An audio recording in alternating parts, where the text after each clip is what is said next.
This one's for the writers, although I think it applies to other kinds of creativity too. You ever produce something and you throw it out in the world, whether that's publishing it or blogging it or introducing it to a website, whatever it is. And once it's out there, you feel a little bit of anxiety maybe, or a lot, and you think, I need to look at that again. And you do. Maybe you reread it or you re-examine it somehow and you go, ew. And you don't really want to unpublish it or pull it down or whatever, but at the same time, you don't love it.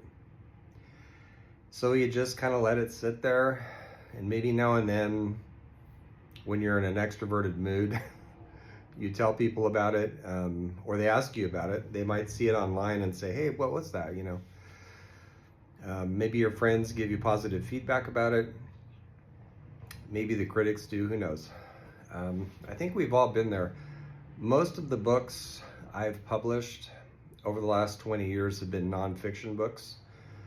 But lately, meaning the last 5 years, I've been publishing my fiction after getting a lot of training in how to actually write it and getting lots of critical feedback.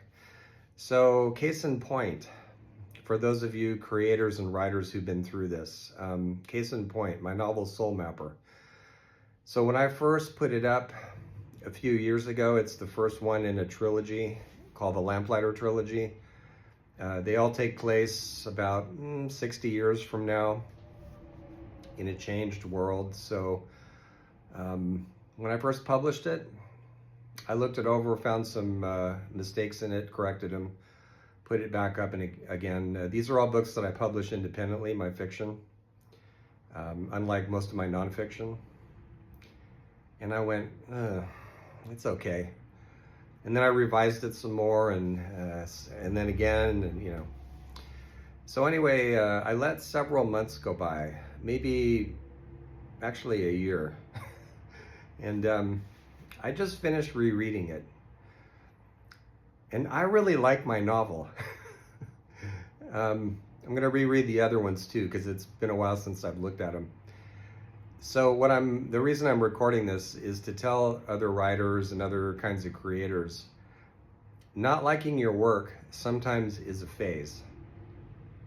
And like I said before, I've been through this in the past. So I often have an initial feeling of when I publish something. Then I just wait. Because when you're rereading, memory in some ways is your enemy, because you remember what you were trying to say in the different passages in, let's say, a book, and you remember it so well that you see what you wanted to say more than what's actually there. So you miss bunches of mistakes, and hopefully you have a good editor too, which helps. You need one.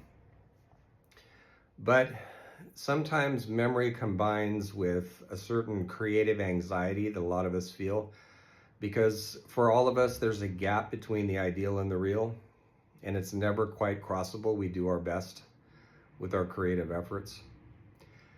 But if you feel that way, then let it sit for a while and then go back to it. And I think in many cases, you'll be impressed with what you did. My novel Soul Mapper has all kinds of feelings in it because I had all kinds of feelings when I was writing it. I was curious, what's he going to do next?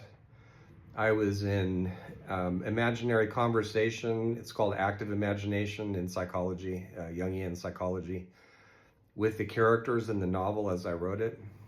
And I would ask them, what happens now, you know? In places, I felt awe because it deals with themes that some people would call spiritual in places. There were times when I felt a lot of anxiety for the characters because I knew they were going to be in trouble and I had no idea how they would survive it.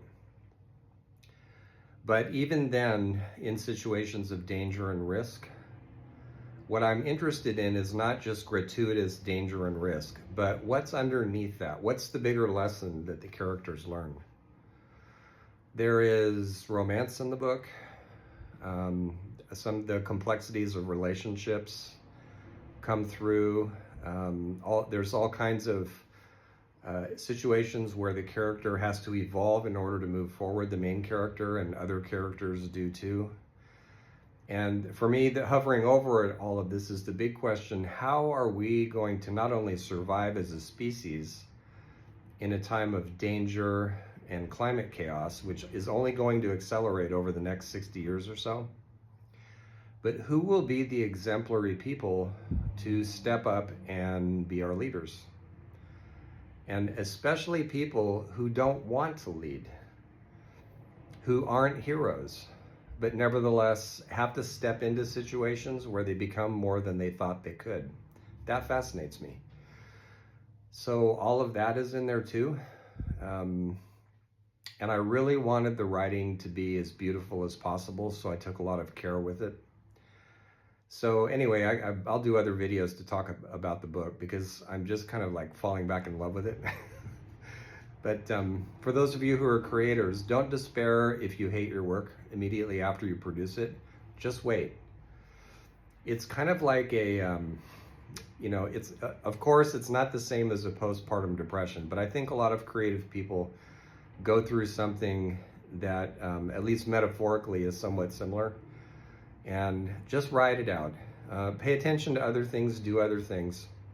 Come back to it when you don't really remember as well every single phrasing and every single sentence.